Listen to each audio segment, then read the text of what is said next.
In order to solve this logarithmic equation, we're going to use a strategy where we start by getting a single logarithm by itself. Once we get the single log by itself, we're going to change to exponential form. So let's move this logarithm to the other side. Currently we have subtracting this log. So to move it to the other side, let's add that log. When I add a couple of logarithms together, the property that pushes those together, we have the log of m plus the log of n is equal to the log of m times n. So in other words, when I add these logs together, I can rewrite it as a single logarithm of this x plus 7 multiplied by the x plus 3. On the other side, this got rid of that, so all I have left is 1. Let's go ahead and multiply x plus 7 times x plus 3. Now that I have that single logarithm by itself, we're going to change to exponential form. Silly way to remember it is I think of this is my base, this is the beaver, and the beaver is going to tunnel under. The log falls in, so there's no log. The 5 comes up underneath the 1, so it's 5 to the power of 1.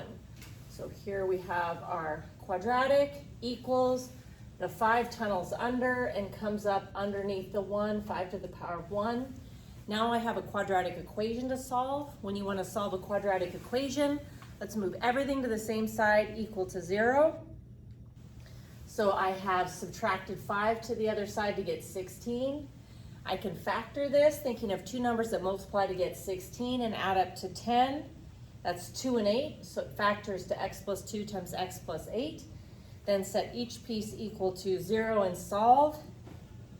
I end up with -2 and -8. The other catches when it comes to logarithms is you cannot take the log of a negative number or 0. So if your original equation contains a log of x, checking your answer is not optional. So I'm going to go in to my original equation, and every place there was an x, I'm putting in -2, and I'm really just looking to see, does this lead to taking the logarithm of a negative number or 0? -2 plus 7 is a positive, so log of a positive, I'm okay.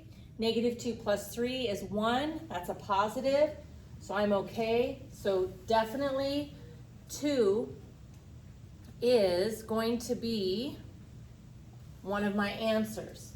Now let's take a look at -8. If I substitute -8 into the original, -8 plus 7 is -1. So substituting that leads to me taking the log of a negative number. In addition, there's another spot, it leads to taking the log of a negative number. So that means -8 is not a solution. So I'm going to come back and cross that out, and the only answer to this equation is x equals -2. Okay, so let's quickly run through just one more.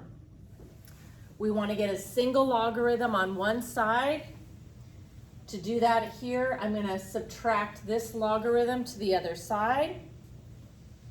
When I subtract, the property that we're going to use, subtraction, pushes this together as a single logarithm by dividing the x plus 5 by the x plus 2. Okay, so these combine to make this one, and the only thing left on the right-hand side is the number 2, so equals 2. As soon as I have a single logarithm, now I'm going to change to exponential form, so this base number tunnels under, comes up underneath this, so it's going to be 2 to the power of 2, and then I'm going to have this fraction. Okay, so there we go, and then 2 squared, of course, is 4. Big picture, if you have an equation that contains a fraction, your first thought should be to multiply both sides by the denominator. So that's what I'm doing, is multiplying both sides by x plus 2. Multiplying by x plus 2, I have x plus 5.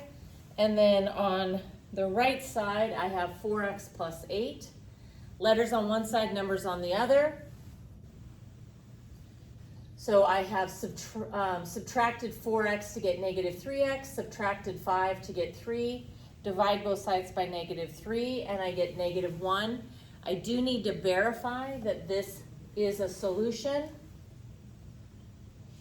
When I substitute negative 1 into the original equation, it does not lead to taking the logarithms of 0 or a negative number. I'm going to be taking the log of 4 and the log of positive 1. So yes, this one is actually a solution.